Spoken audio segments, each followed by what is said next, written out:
Justice for Ajith Kumar. இந்த ஒரு பிரச்சனையில் லாக்அப் டெத் இல்லை இல்லீகல் கஸ்டடி டெத்துன்னு ஆரம்பித்த ஒரு விஷயம் இன்னைக்கு இல்லை, கேஸில் ட்விஸ்ட் இல்லைங்க, ட்விஸ்ட்டில் தான் கேஸ் அப்படின்ற மாதிரி எங்கெங்கேயோ போய் நிற்குது. அதாவது 25 ஜூன் 29 நடந்த இது ஒரு பிரச்சனை கிட்டத்தட்ட 2010 ஆரம்பிச்ச ஒரு பிரச்சனையோட கனெக்ட் ஆகி இந்த கேஸில் யாருமே எதிர்பாராத திருப்பங்கள் இல்லை ட்விஸ்ட்டுகள், ஏமாற்றங்கள், இவங்க சொல்றது நம்பர் தான், அவங்க சொல்றது நம்பர் தான், இவங்க தான் உண்மை சொல்றாங்களா, இல்ல பாதிக்கப்பட்டவங்களே உண்மை சொல்றாங்களா, இல்ல போய் சொல்றாங்களா, இல்ல அந்த சைட்ல இருந்து போலீஸ் சைட்ல இருந்து என்ன பண்றாங்க, நீதிமன்றங்கள் கேட்கிற கேள்வி ஆன்சர் பண்ண முடியாத தவிக்கிற தமிழ்நாடு அரசு. அது மட்டும் இல்லாம நிறைய ட்விஸ்ட், நிறைய மாற்றங்கள், திடீர்னு தனிப்படையை கலைக்கிறாங்க, என்னென்னமோ நடக்குதுங்க. அதை மக்கள் இப்போ ஒரு விஷயம் நம்ம ஃபோக்கஸ்டா போகுது அப்படின்னா அந்த ஒரு விஷயத்தை டார்கெட் பண்ணி இந்த கேஸோட ஹிஸ்டரி என்ன, டெய்லி என்ன நடக்குது அப்படின்னு பார்க்கலாம். பட் ஆனால் நம்மளுக்கு சம்மந்தமே இல்லாமல் நிறைய நியூஸ் வந்துட்டு இருக்கு. பட் ஆனாலுமே எனக்கு ரொம்ப ரொம்ப முக்கியமாக தெரிஞ்ச ஒரு 4-5 விஷயங்களை உங்கள் முன்னாடி நான் இன்னைக்கு எடுத்துகிட்டு வச்சே தீரணும் அப்படின்ற ஒரு கடமையில் இருக்கேன். ஃபர்ஸ்ட், இந்த விஷயம் எந்த அளவுக்கு போயிருக்கு அப்படின்னு பார்த்தீங்கன்னா, தமிழ்நாடு முதல்வர் திரு மு.க. ஸ்டாலின் அவர்கள் அஜித்குமார் அவர்களோட அம்மா கிட்டே மன்னிப்பு கேட்கிற அளவுக்கு காவல்துறை மேல அவர் சொல்லியிருக்கு, நான் இந்த நடந்த பிரச்சனைக்கு மன்னிப்பு கேட்டுக்கிறேன் அப்படின்னு. இந்த ஒரு சைடு. ஸோ இந்த சைடில் முன்னாள் முதல்வர் எடப்பாடி பழனிசாமி அவர்கள் அவரும் ஃபோன் காலில் பேசியிருக்காரு. ஸோ இதை தவிர்த்து எந்தவித முன்னறிவிப்பும் இன்றி தாவேகா தலைவர் விஜய் அவர்களும் திடீர் விசிட்டாவே பார்த்துருக்காங்க. ஸோ இது ஒரு பிரச்சனை இல்லை ஒரு கேஸ் அப்படின்றலாம் தாண்டி பலதரப்பட்ட அரசியல் கட்சிகளும் உள்ளே இறங்கிட்டாங்க. ஸோ அந்த இடத்துல ஆல்ரெடி போராட்டத்தில் இருக்க ஹியூமன் ரைட்ஸ் கமிஷன், நிறைய விஷயங்கள் ஆல்ரெடி களத்தில் இருக்கவங்க சப்போர்ட் பண்ணுறாங்க அப்படின்னு சொல்லி மொத்த தமிழ்நாடும் அஜித்குமார் அவரோட இறப்புக்கு நீதி கிடைச்சே ஆகணும் அப்படின்ற ஒரு ஒற்றுமை இருக்குல்ல, அது உண்மையாலுமே நல்ல விஷயம். இப்போ இல்லாட்டி எப்போ, அதுதான் உண்மை. இப்போ இந்த நீதி நம்மளுக்கு நீதி அரசர்களே எடுத்து விசாரணை பண்ற அளவுக்கு ஒரு விஷயம் நடந்திருக்கு, விரைவாக நீதி கிடைக்கும் அப்படின்னு மக்கள் நம்புறாங்க. கண்டிப்பா நடக்கும் அப்படின்றது தான் நிதர்சனமான உண்மை. ஸோ இந்த வீடியோல என்ன நடந்திருக்கு, இப்போ என்ன நடந்துட்டு இருக்கு, நிக்கிதா ஒரு வீடியோ விட்டுருக்காங்க, இந்த சைட்ல சாட்சியங்கள் பயப்படுறாங்க அப்படின்னு சொல்லி ஒரு வீடியோ விட்டுருக்காங்க. அதே டைம்ல பேரலா ஆர் தெய்வம் அப்படின்றவர் ஒரு வீடியோ போட்டிருக்காரு. நான் இந்த வீடியோ பேசுறதுக்கு ஒரு 3 ஹவர்ஸ்க்கு முன்னாடி. ஸோ இவர் என்ன சொல்றாரு நிக்கிதாவோட ஃபேமிலியை பத்தி அப்படின்றதெல்லாம் நம்ம டீட்டெயிலாக பார்க்க போறோம். ஸோ அதுக்கு முன்னாடி இந்த மாதிரி நியூஸ் மட்டும் இல்லாமல் நீங்க வேர்ல்டு லெவல் பொலிட்டிக்கல் எந்த நியூஸாக இருந்தாலும் ரொம்ப ஷார்ட் அண்ட் கிறிஸ்பாக தெரிஞ்சுங்கன்னா மறக்காம கார்த்திக் ரவிச்சந்திரன் சேனலை சப்ஸ்கிரைப் பண்ணி வச்சுக்கோங்க. ஸோ ஃபர்ஸ்ட்டுங்க, இந்த நிக்கிதா யாரு அப்படின்றதுக்கு போறதுக்கு முன்னாடியும், அதுக்கப்புறம் ஆர் தெய்வம் அப்படின்றவர் யாரு அப்படின்றது போறதுக்கு முன்னாடியும், அஜித்குமார் அவர்களோட போஸ்ட்மார்ட்டம் ரிப்போர்ட் கிட்டத்தட்ட அது என்னால் ஃபுல்லாலாம் படிக்க முடியாதுங்க. ஏன்னா அந்த அளவுக்கு ரொம்ப ரொம்ப மனசு கஷ்டப்படுவேன், நீங்களும் படுவீங்க சப்போஸ் நான் அது ரொம்ப டீட்டெயிலாக படித்தேன் அப்படின்னா.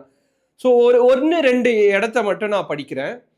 இடதுகை மணிக்கட்டுக்கு மேல் பகுதியில் 3 சிராய்ப்பு காயங்கள், இடது பக்க விழாவில் காயம், வலதுகை மூட்டுக்கு மேலே காயம், வலது கை மணிக்கட்டுக்கு கீழே சிராய்ப்பு காயம், வலது பக்க நெற்றியில் சிராய்ப்பு காயம்.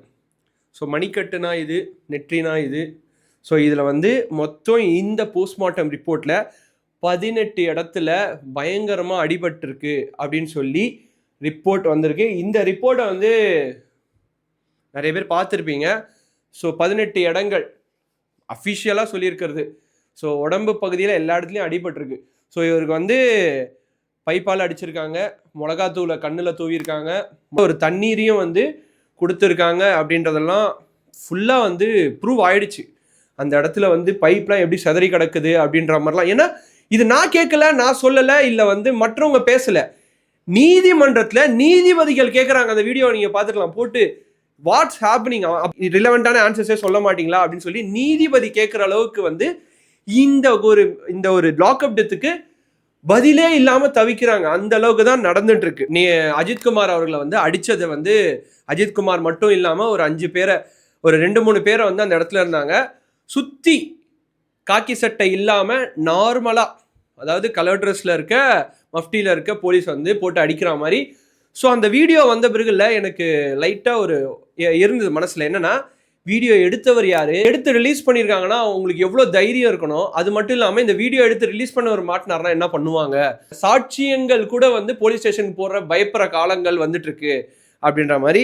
ஸோ சாட்சியம் யார் அப்படின்றது அவர் வெளியிலேயே வந்துட்டாரு. அவர் போட்ட ஒரு வீடியோவை பற்றி சொல்லிடுறேன் பாருங்க. வந்து சக்தீஸ்வரன் அவர் வந்து இந்த வீடியோவை எடுத்து காவல்துறை கிட்ட கொடுத்துருக்காரு. இது வந்து மீடியா ஃபுல்லாக பப்ளிஷ் ஆயிடுச்சு, ரிலீஸ் ஆயிடுச்சு. அவருக்கு த்ரெட் இருக்கு அப்படின்னு சொல்லிட்டாரு. அது யார் மூலியமா வருதுன்றதையும் டைரக்டா சொல்லிட்டாரு. ராஜா அப்படின்ற போலீஸ் மூலியமா எனக்கு வந்து கொலை மிரட்டல் வருது அப்படின்ற மாதிரி சொல்லியிருக்காரு. ஸோ இந்த வழக்குல சம்பந்தப்பட்ட நிறைய சாட்சியங்களும் இருக்கு. அவங்களுக்கும் பாதுகாப்பு வேணும். ஏன்னா அவர் என்ன சொல்றாருன்னா, எனக்கு பிரச்சனை இல்லைங்க, நான் இந்த வழக்குக்காக என் உயிரை விடுறது கூட ரெடி. ஆனா இன்னும் நிறைய சாட்சிகள் இருக்கு, அந்த சாட்சியங்களையாவது பத்திரமா பார்த்துக்கங்க அப்படின்ற மாதிரி அவர் தரப்புல இருந்து சாட்சியங்களுக்காக நிக்கிறாரு. ஏன்னா அது மட்டும் இல்லாம மிலிட்ரி பாதுகாப்பு கூட கேட்கறாங்க. அது உண்மை, நிதர்சனமான உண்மை தானே. திடீர்னு எப்படி வேணாலும் ட்விஸ்ட் எங்க வேணாலும் நடக்கலாம். ஸோ அதனால அவர் கேட்குற ஒரு விஷயம் கரெக்டா இருக்கு. ஸோ சக்தீஸ்வரன் அப்படின்றவருக்கு வந்து உண்மையாலுமே பாதுகாப்பு அப்படின்றது ரொம்ப ரொம்ப முக்கியம். நிறைய பேரங்களும் இதுக்கு நடுவில் பேசப்பட்டது அப்படின்லாம் சொல்றாங்க. பட் அதை பத்தி அஃபிஷியலா இன்ஃபர்மேஷன் இல்லை. இப்போ அஃபிஷியலா இன்ஃபர்மேஷன் இல்லாத எந்த விஷயத்தையுமே நான் பேச மாட்டேன். ஏன்னா அது நம்மளுக்கு வந்து ஒரு தரவா கிடைச்சா மட்டும்தான், அதுல பேசினா மட்டும்தான் அதுல உண்மை இருக்கும். அது இல்லை அப்படின்னா அது வந்து ஜஸ்ட் லைக் தட் யாரோ சொல்றாங்கன்றதுக்காக நம்ம எடுத்து பேசுறது வேஸ்ட். ஒரு குக்ட் அப் ஸ்டோரி யார் வேணாலும் யார் மேல வேணாலும் திணிக்கலாம். ஸோ இது வந்து சாட்சியங்கள் பாதுகாக்கப்பட வேண்டும் அப்படின்ற ஒரு கோரிக்கை சக்தீஸ்வரன் சைட்ல இருந்து வந்தது. Who is that influenced person from secretariat?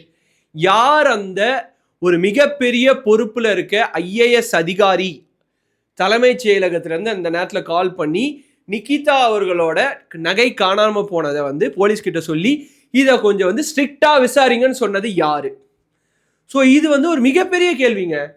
இந்த கேள்விக்கு பதில் கிடைச்சிடுச்சுன்னா நிகிதாவும் நிகிதாவோட பேக்ரவுண்டும் 14 வருஷத்துக்கு முன்னாடி அவங்க மேல ஃபைல் ஆன கேஸை பத்தியும் டீப்பா எடுத்தோம் அப்படின்னு வச்சுங்க, உண்மையாலுமே குற்றவாளி யாரு அப்படின்னு தெரிஞ்சிடும். அஜித்குமார் உண்மையாலுமே நகையே கூட எடுத்துருக்கட்டங்க, எடுத்து அவர் வித்து இருக்கட்டும், இல்லை அவர் வந்து அந்த கார் டிரைவர் இன்னொருத்தர் வந்து மாற்றி விட்டார்ல, அவர் வந்து கீ கொடுத்தார்ல, அவர் கூட எடுத்துருக்கட்டோங்க. ஓகே, இது எல்லாமே நடந்தது ஓகே. ஆனால் இந்த ஒரு பர்டிகுலர் கேஸுக்கு பின்னாடி 14 வருஷம் முன்னாடி கதை இருக்கு. அந்த கதை தாங்க ஆர் தெய்வம் அப்படின்றவர் ஒரு 4 ஹவர்ஸ்க்கு முன்னாடி மீடியா முன்னாடி போட்டு உடைச்சிருக்காரு. எஸ், நிகிதா அப்படின்றவங்க 2010-11 பண மோசடி வழக்குல வந்து வழக்கு பதியப்பட்டிருக்கு, அவங்க கைதெல்லாம் செய்யப்படல. ஸோ இந்த இடத்துலயுமே இன்ஃப்ளூயன்ஸ் இருக்கு. ஓகேங்களா? பணபலம் படபலம், நான் இதுக்கு முன்னாடி பேசின வீடியோல கூட தான் சொன்னேன். பணபலம் படபலம், முக்கியமா பொலிட்டிக்கல் பேக்ரவுண்ட் இதெல்லாம் இருந்ததுன்னா 2010 அப்போ சோஷியல் மீடியாலாம் பெருசா பாப்புலர் இல்லை. இப்போ இருந்த மாதிரி இருந்ததுன்னா 2010 நிகிதா அவர்களோட கதையே வேற மாதிரி இருந்திருக்கும் அப்படின்றத நிதர்சனமான உண்மை. ஸோ ஃபர்ஸ்ட் அந்த ஆர் தெய்வம் அப்படின்றவர், அவர் வந்து ஆசிரியர், ஒரு காலேஜில் ஆசிரியர். நிகிதா வந்து அவருக்கு வந்து ஸ்டூடெண்ட், B.Ed படிச்சிருக்காங்க அப்போ. ஸோ அதை வந்து அவர் ஃபஸ்ட்டு சுட்டி காட்டுறாரு. அதுக்கப்புறம் என்ன சொல்கிறாருன்னா, நிகிதா அவர்களும் நிகிதாவோட அம்மா அப்பாவும் வந்து இவருக்கு வந்து ரிலேட்டிவ், லைக் பெரியப்பா பெரியம்மா அப்படின்ற ஒரு முறையில் வராங்க அப்படின்ற மாதிரி சொன்னார். ஸோ இவங்க நிகிதாவோட அப்பா, நிகிதாவோட அம்மா இருக்காங்கல்ல, நிகிதாவோட அப்பா யார் அப்படின்னு பார்த்தீங்கன்னா ஜெயபெருமாள், நிகிதாவோட அம்மா சிவகாமி. அன்னைக்கு வந்து ஒரு பெண்மணி, வயதான பெண்மணி சொல்றாங்களே அவங்க. பையன் பேர் வந்து வைபவ், மருமக பேர் வந்து சுகதேவி. ஸோ இதெல்லாம் தாண்டி மச்சான், அந்த பொண்ணோட அண்ணன் பேர் வந்து பகத்சிங். கவர்மெண்ட்ல வேலை வாங்கி கொடுத்துறேன், எனக்கு சிஎம் கீழே இருக்க டெபுட்டி சிஎம் இருக்கார்ல, டெபுட்டி சிஎம்மோட பிஏ ரொம்ப க்ளோஸு, அதனால நான் 2 நாள்ல வேலை வாங்கி கொடுத்துட்றேன் அப்படின்னு சொல்லி யார் கால் பண்ணியிருக்காங்கன்னா நிகிதாவோட அம்மா சிவகாமி கால் பண்ணியிருக்கிறதா ஆர் தெய்வம் அப்படின்றவர் இன்னைக்கு மீடியா முன்னாடி பேட்டி கொடுத்துருக்காரு. ஜெயபெருமாளும் சிவகாமியும் யாருன்னு பார்த்தீங்கன்னா, ஜெயபெருமாள் டெபுட்டி கலெக்டரா ரிட்டையர்ட் ஆயிருக்காரு. சிவகாமி அவங்களும் வந்து ஒரு கவர்மெண்ட் பொசிஷன்ல டைரக்டரா வந்து ரிட்டையர்ட் ஆயிருக்காங்க. ஸோ 2 பேருமே ஹையர் அஃபிஷியல்ஸ் இன் தமிழ்நாடு கவர்மெண்ட். டெபியூட்டி கலெக்டர் யோசிச்சு பார்த்துங்க, கிரீன் இங்க்ல சைன் போடுற அளவுக்கு ஒரு பெரிய மனுஷன்.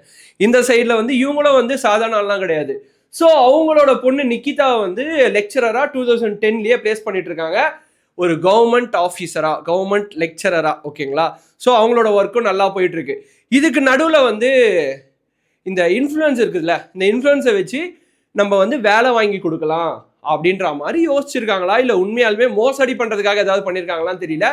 நிறைய பேர்கிட்ட காசு வாங்கியிருக்காங்க. என்னென்ன மாதிரி வேலைக்கு அப்படின்னு பார்த்தீங்கன்னா, சமையல் உதவியாளர், ஆசிரியர், லெக்சரர், விஏஓ, இந்த மாதிரி பலதரப்பட்ட வேலைகளுக்கு, கவர்மெண்ட் வேலைகளுக்காக ஒருத்தர்கிட்ட 9 லட்சம், ஒருத்தர்கிட்ட 80 லட்சம், 70 லட்சம், 12 லட்சம் அப்படின்னு சொல்லி பல பேர்கிட்ட வந்து வாங்கியிருக்காங்க. ஸோ அதோட லிஸ்ட் அப்படின்னு பார்த்தீங்கன்னா வந்து முருகேசன், அதுக்கப்புறம் வந்து மாற்றுத்திறனாளியோட பையனுக்காக வேலை ட்ரை பண்ண ஒருத்தர், அடுத்தது வந்து லேப் அசிஸ்டண்ட்டாக இருந்த ஒருத்தர் அவரோட மகனுக்காக ட்ரை பண்ண வேலை. ஸோ அவர்கிட்டையும் பணம் வாங்கியிருக்காங்க. சென்னையில் வந்து செந்தில், தனசேகர், இந்த மாதிரி நிறைய பேர்கிட்ட காசு வாங்கிட்டு வேலைலாம் வாங்கி கொடுக்கல, ஏமாத்திருக்காங்க. ஸோ இவங்க எல்லாருமே எதனால இன்ஃப்ளூயன்ஸ் ஆனாங்க அப்படின்னு பார்த்தீங்கன்னா, பேசிக்காகவே இப்போ ஒரு கவர்மெண்ட் செக்டார்ஸில் இருக்காங்க, டெபியூட்டி கலெக்டர், இந்த சைடில் வந்து ஃபிசிக்கல் டைரக்டர் அப்படின்னும் போது பெரிய பதவி, கூடவே அவங்க பொண்ணையும் வந்து கவர்மெண்ட் வேலையில் வச்சுட்டாங்கன்னும் போது இவங்க எல்லாம் நம்பி கொடுக்கலாம், வாங்கி கொடுத்துருவாங்க அப்படின்ற மாதிரி. ஆக்சுவலாக லஞ்சம் கொடுக்கறதும் தப்பு, லஞ்சம் வாங்கினதும் தப்பு. இவங்க எல்லாருமே கூட குற்றவாளிகள் தான். ஸோ இதுக்கு மேல்பட்டு இதெல்லாம் நிரூபிக்கப்பட்டால் இந்த கேஸோட ஒரு வே இருக்குல்ல, அது பல டைமென்ஷனில் போகுங்க. அதாவது ஃபோர்ஜரி கேஸு, இந்த சைடில் வந்து தப்பான கம்ப்ளைண்ட்டா உண்மையான கம்ப்ளைண்ட்டான்னு விசாரிக்க முடிச்சாங்கன்னா அது ஒரு கேஸு. ஸோ அது மாதிரி நிறைய கேஸில் டைவெர்ட் ஆகி போவோம். ஸோ இவங்க என்னெல்லாம் பண்ணியிருக்காங்க அப்படின்னு பார்த்தீங்கன்னா, எந்தெந்த இடத்துலலாம் சொத்து இருக்குது அப்படின்னு பார்த்தீங்கன்னா, மதுரை, அதுக்கப்புறம் வந்து ஆலம்பட்டியில் மட்டும் 300 ஏக்கர் கிட்ட இருக்கிறதா இந்த ஆர் தெய்வம் அப்படின்றவர் சொல்லியிருக்காரு. அது மட்டும் இல்லாமல் கவியரசி வைபவ் சரண் அப்படின்ற பேரில் சென்னை, திருமங்கலம், இந்த மாதிரி பலதரப்பட்ட ஏரியாவில் நிறைய ப்ராப்பர்ட்டிஸ் வாங்கி போட்டிருக்காங்களாம். ஸோ இவர் ஏன் இவ்வளோ ஸ்ட்ராங்காக சொல்கிறார் அப்படின்னு பார்த்தீங்கன்னா, இந்த பையன் அஜித்குமார் அப்படின்ற என்னுடைய தம்பி மாதிரி இருக்க ஒரு மனுஷன் இறக்கத்துக்கு முன்னாடி 10 நாளைக்கு முன்னாடி போயிட்டு அவங்க வீட்டில் கேட்டிருக்காரு, இது மாதிரி 2010 நான் உங்களுக்கு வந்து காசு கொடுத்தேனே ஒரு 9 லட்சம் ரூபாய், அந்த காசு திருப்பி கொடுங்கன்னு. நாங்களே சாப்பாட்டுக்கே காசு இல்லாமல் இருக்கோம், வீட்டிலலாம் பாம்புலாம் வந்துடுச்சு, பாம்பு வெளியில ஏற்றத்துக்கே காசு இல்லை அப்படின்ற மாதிரி அவர்கிட்டயே ஒரு கதை கொடுத்துருக்காங்க. இப்போ நம்ம காசு கேட்கும் போது ஆல்ரெடி பாவமாக இருக்கோம், இன்னும் ஒருத்தன் பாவமான நிலைமையில இருந்தாங்கன்னா நம்ம என்ன பண்ணுவோம், சரி அடுத்த வாட்டி வாங்கிக்கலாம்னு வந்துடும்ல, அந்த மாதிரி வந்திருக்காரு. ஸோ இவர் சொல்கிறதும் இன்னும் வந்து ப்ரூவன்லாம் கிடையாதுங்க. இவன் ஆர் தெய்வம் அவர்கள் சொல்கிறது உண்மையாக மட்டும் இருந்ததுன்னா கண்டிப்பாக actions will be very severe. 2010 இவங்க மேலே எந்த கம்ப்ளைண்ட்டும் இவர் கொடுக்கல. ஏன்னா அப்போ அவர்கிட்ட போதுமான ஃபைனான்ஸ் இல்லை. அது மட்டும் இல்லாமல் கம்ப்ளைண்ட் இல்லை, ஒரு பெரிய சாட்சியங்கள் இல்லை, இவர் பணம் கொடுத்தாருன்ற சாட்சியங்கள் இல்லாதனால இவரால் எதுவுமே பண்ண முடியல. ஆனால் இதை தவிர்த்து திருமங்கலம், கரூர், சென்னையில் நிக்கிதா, அதுக்கப்புறம் வந்து அவரோட அப்பா ஜெயபெருமாள், சிவகாமி, அது மட்டும் இல்லாமல் வைபவ், சுகதேவி, இவங்க எல்லார் மேலேயும் பண மோசடி வழக்கு இருக்கு. ஸோ இதுக்கு மேல்பட்டு என்ன எதுவும் சொல்றதுக்கு இல்லைங்க. ஏன்னா எல்லாமே தெரிஞ்சிருச்சு. நம்ம நிக்கிதா அவர்கள் அப்படின்னு எடுத்து பார்த்தோம் அப்படின்னா, யார் இந்த நிக்கிதா, அந்த நிக்கிதா அந்த டைமுக்கு யாருக்கு கால் பண்ணாங்க அப்படின்ற ட்ராக்கை பிடிச்சிட்டா முடிஞ்சிச்சு. இது வந்து சொல்றதுக்கு ஈஸியாக இருக்கலாம், பட் அதுதான் கஷ்டமே. யாருக்கு கால் பண்ணாங்க, ஏன்னா அவ்வளோ சீக்கிரத்தில் தான் ரிவீல் ஆகாது, ரிவீல் பண்ணவும் விட மாட்டாங்க. யார் அந்த இன்ஃப்ளூயன்ஸ்டு பர்சன்? ஏன்னா நீங்கள் நார்மலாக ஒரு வழக்கு இல்லை வந்து ஒரு கம்ப்ளைண்ட் கொடுத்துட்டு உடனடியாக விசாரணை நடத்தணும்னா அதுக்கான பாசிபிலிட்டி ரொம்ப கம்மி. ஏன்னா ஆல்ரெடி போலீஸ் ஸ்டேஷனில் ஒர்க் லோட்லாம் இருக்கும். பட் அன்னைக்கு கொடுத்த வழக்கு மறுநாளே இந்த அளவுக்கு சிவியராக தனிப்படையில் 6 பேர் போட்டு ஒருத்தனை அடித்து கொல்ற அளவுக்கு ஒரு சிவியாரிட்டி கொடுத்து ப்ரெஷர் கொடுத்துருக்காங்க. செக்ரட்டேரியட்லேருந்து ப்ரெஷர் கொடுத்துருக்காங்க. யாரோ ஒரு இன்ஃப்ளூயன்ஸ் பர்சன்னா someone is there behind the scenes. ஆர் தெய்வம் அவர் கொடுத்த ஒரு வாக்கு மூலம் அப்படின்னு கூட சொல்லலாம். இது மட்டும் இல்லாமல் இவங்க 2010 விடலை. அதுக்கப்புறம் வந்து 2016 பெட்ரோல் பங்க் ஏதோ ஒரு இடத்துல, ஏதோ ஒரு மாவட்டத்தில் வந்து அந்த பெட்ரோல் பங்க் லைசன்ஸ் வாங்கி தரேன்னு சொல்லி அப்போ வந்து ஒரு 8 லட்ச ரூபாய் வாங்கி ஏமாத்திருக்காங்க. ஸோ அதுக்குமே கேஸ் இருக்காங்க. இவ்வளோ கேஸ், அதாவது வழக்கில் ட்விஸ்ட் இல்லை, ட்விஸ்டில் தான் வழக்கு இருக்கு. நிகிதா அவர்கள் வந்து ஒரு வீடியோ போட்டிருக்காங்க. நிகிதா அவர்கள் அது எந்த ஒரு மீடியாவும் போய் எடுக்கல. ஏன்னா மீடியா எடுத்திருந்தாங்கன்னா நல்ல மைக்கு, நல்ல கேமரா, நல்ல ஆங்கிள்ஸ் வச்சு அவங்கள வந்து கண்டிப்பாக நல்ல வீடியோவே நிறைய போட்டு வாங்கியிருப்பாங்க. பட் ஆனால் வேற யாரோ ஒருத்தர் எடுத்து அவங்களுக்குள்ளேயே செட் பண்ணி ஒருத்தங்களை எடுத்து நான் வந்து வெளியில தான் இருக்கேன், என் மேலே எந்த பிரச்சனையும் இல்லை அப்படின்றதுக்காக ப்ரூவ் பண்ணுறதுக்காக ஒரு வீடியோ போடுவாங்க. அந்த மாதிரி தான் இருந்தது. அவங்க என்ன சொல்கிறாங்கன்னா, எங்கள் அம்மாவுக்கு வந்து ஸ்கல்லில் வலி, அதாவது மண்டை ஓட்டில் வலி, அதனால் வந்து ஸ்கேன் எடுக்கிறதுக்காக நாங்கள் பிளான் பண்ணோம் அன்றைக்கி. பட் ஆனால் ஸ்கேன் எடுக்க போகிற வழியில் என்ன ஆச்சுன்னா, நான் போயிட்டு கோயிலில் அம்மன் கிட்ட ஒரு அருள் கேட்டுட்டு அதுக்கப்புறமா நான் ஸ்கேன் எடுத்துக்கிறேன் அப்படின்னு சொன்னதுனால நாங்கள் அப்படியே கோயில் பக்கத்தை வண்டியை விட்டோம். அது இல்லாமல் நாங்கள் நார்மல் ட்ரெஸ் போட்டுட்டு இருந்தோம், பெருசாக ஸ்கேன் எடுக்க தானே போகிறோம் அப்படின்னு சொல்லிட்டு கோயிலுக்கு ஏற்ற மாதிரிலாம் நான் ட்ரெஸ் பண்ணிட்டு வரல அப்படின்ற மாதிரி நிக்கிதா தரப்புல இருந்து சொல்றாங்க. அங்க வந்த பிறகு அங்க இருக்கவர்கிட்ட எங்க அம்மாவுக்கு வந்து கொஞ்சம் முடியல, கொஞ்சம் ஹெல்ப் பண்ணுங்கன்னு சொல்லி கேட்கும்போது வீல் சேர் கொடுத்து ஹெல்ப் பண்ணாங்க. ஹெல்ப் பண்ணது இல்லாம கிட்ட வரைக்கும் எடுத்துட்டு போய் விட்டாங்க. அதுக்கப்புறம் கார் எடுத்துட்டு போய் பார்க் பண்ணாங்க. இது எல்லாமே சொன்னாங்க. கார் எடுத்துட்டு பார்க் பண்ணாங்க, இது எல்லாமே சொன்னாங்க. அதுக்கப்புறம் என்ன நடந்திருக்கு அப்படின்னு பாத்தீங்கன்னா, சாவி எடுத்துட்டு வந்து கொடுக்க வந்திருக்காரு. யாருன்னா அஜித் அவர்களோ அஜித்தோட ஃப்ரெண்டோ யாரோ வந்து கொடுக்க வந்திருக்காரு.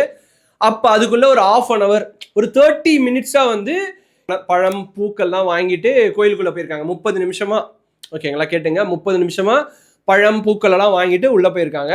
போயிட்டு அவங்க அம்மா கிட்ட கேட்டிருக்காங்க, இந்த மாதிரி சாவி எடுத்துட்டு வந்து கொடுத்தாங்களா அப்படின்ன பிறகு, இப்பதான் எடுத்துட்டு வந்து கொடுத்தாங்க அப்படின்னும் போது 30 minutes கழிச்சு ஏன் இவ்வளவு நேரம் டிலே கழிச்சு எடுத்துட்டு வந்து கொடுத்துருக்காங்கன்னு யோசிச்சிருக்காங்க. ஓகேங்களா, இதுக்கப்புறம் என்ன நடந்திருக்கு அப்படின்னு பாத்தீங்கன்னா, இவங்க அங்கேயே உட்காந்துட்டு ஒரு 1 hour கழிச்சு தான் கோயில் வந்து கிளம்பியிருக்காங்க. 12 மணிக்கு முன்னாடி கிளம்பியிருக்காங்க. உங்களுக்கு உண்மையாலுமே சந்தேகம் இருந்ததுன்னா சாவி எடுத்துட்டு வந்து லேட்டா கொடுக்கும் போதே நீங்க போயிட்டு காரை செக் பண்ணிருக்கலாம். செக் பண்ணிட்டு என்ன இருக்கு, ஏது இருக்கு, இல்லையா, இருந்ததா அப்படின்னு சொல்லியிருந்தீங்கன்னா அப்பவே ஏதாவது நிகழ்வுகள் நடந்திருக்கும். நீங்க காரை எடுத்துட்டு தூரம் போயிட்டு திருப்பி வந்து நீங்க செக் பண்ணிருக்கீங்க, அதுக்கப்புறமா வந்து கேட்டுறீங்கன்றதுல நிறைய இடிக்குதுங்க. இங்க அவங்க சொன்ன ஒரு வாக்கு மூலம் இந்த இடத்துல கண்டிப்பா இந்த வீடியோல கூட நிறைய பேர் நோட் பண்ணி வச்சுக்கோங்க. ஃபியூச்சர்ல மாறதுக்கான வாய்ப்புகள் கூட இருக்கு. 2 செயின் ஒரு மோதிரம், 2 செயின் ஒரு மோதிரம், 9 சவரன் நகை, இதுதான் வந்து அவங்க சொல்லியிருக்க வாக்குமூலம். ஸோ இது எல்லாமே சொல்லிட்டு ஒரே ஒரு வார்த்தை கூட அஜித்குமார் அவர்கள்னு அப்படின்னு சொல்லி அந்த பையனோட வார்த்தை பேரே வரல அவங்க வாயிலிருந்து. அந்த பையன் இருக்காப்புல, அந்த பையன் அப்படின்ற மாதிரி சொன்னாங்க. எனக்கு அதுதாங்க, அதாவது மீடியா ஃபுல்லாக, தமிழ்நாடு ஃபுல்லாக, இந்தியா ஃபுல்லாக போட்டு ஜஸ்டிஸ் ஃபார் அஜித்குமார்னு பேசுகிற இந்த வேலையில் நீங்கள் ஒரு நார்மலான வீடியோ கொடுக்குறீங்க. அஜித்குமார் அவர்கள் அப்படின்னு கூட ஒரு வார்த்தை வரல. நீங்கள் சொல்லணும்னு அவசியம் கிடையாது, உங்களை நான் வற்புறுத்தலை. பட் ஆனால் அந்த பையனை பற்றி ஒரு வார்த்தை கூட அவங்க அஜித்குமார் அப்படின்ற பேர் கூட எங்கேயுமே மென்ஷன் பண்ணல. ஸோ அந்த அளவுக்கு அவங்க தெளிவாக இருக்காங்க. இது எல்லாமே, அதாவது ஆர் தெய்வம் அவர்கள் வந்து சொன்ன வாக்கு மூலமோ நிக்கிதா அவர்கள் இப்ப பேசின விஷயமோ இன்னுமே தீவிர விசாரிக்கணும். இது வந்து சிபிஐக்கு மாற்றப்பட்டு விட்டது இந்த வழக்கு அப்படின்னும் போது கண்டிப்பா நிக்கிதா அவர்களை வந்து விசாரிச்சே ஆகணும். இந்த வழக்குக்கு மட்டும் இல்லை, அதாவது அஜித்குமாரோட ஜஸ்டிஸ்க்காக மட்டும் இல்லாம 2010 நடந்த பண மோசடி வழக்கையும் திருப்பி கலரியே ஆகணும். இதுல உண்மையாலுமே யார் யார் பாதிக்கப்பட்டிருக்காங்க, பாதிக்கப்பட்டவங்க கம்ப்ளைண்ட் கொடுக்க முன் வந்தா அவங்களோட கம்ப்ளைண்ட்டை போலீஸ் வாலண்டியரா எடுத்து இதை இன்வெஸ்டிகேஷனுக்கு உட்பட்டு யார் யாரெல்லாம் பணம் இழந்திருக்காங்களோ அவங்க சொத்துக்களை எல்லாமே வித்தாச்சு அவங்களுக்கு எல்லாத்தையும் செட்டில் பண்ணும். அப்பதான் பணத்தோட அருமை அவங்களுக்கு தெரியும், இது உண்மையான வழக்கா இருந்தா. ஸோ உங்ககிட்ட 2 தரப்பு, அதாவது இந்த சைடில் நிக்கிதா அவர்களோட வீடியோ, இந்த சைடில் வந்து ஆர் தெய்வம் அப்படின்ற ஒரு வீடியோ, இது 2 பற்றியும் பேசின ஒரு டீட்டெயிலான எக்ஸ்பிளனேஷன் கொடுத்துட்டேன். ஸோ இதில் யார் உண்மை சொல்கிறாங்க யார் பொய் சொல்கிறாங்கன்றது இனிமேல்பட்டு தெரியும். பட் விசாரணை என்பது மிகவும் கடுமையாக இருக்க வேண்டும் அப்படின்றதுல மாற்று கருத்தே இல்லை. ஸோ உங்களோட வியூ இந்த பர்டிகுலர் கேஸில் இது எப்படி போகுது, என்ன போகுது அப்படின்னு ஏதாவது ஒரு அசம்ஷன் இருந்தால் மறக்காமல் கமெண்ட் செக்ஷனில் மென்ஷன் பண்ணுங்கள். இதை பற்றி அடுத்த அப்டேட் ஏதாவது கிடைச்சாலும் கண்டிப்பாக நான் உங்களுக்காக எடுத்துகிட்டு வரேன். Until then, this is Vijay Karthik signing off. Tata, bye bye, see you. தண்ணியை கம்மியாக யூஸ் பண்ணுங்கள், பிளாஸ்டிக் யூஸ் பண்ணாதீங்க. bye bye.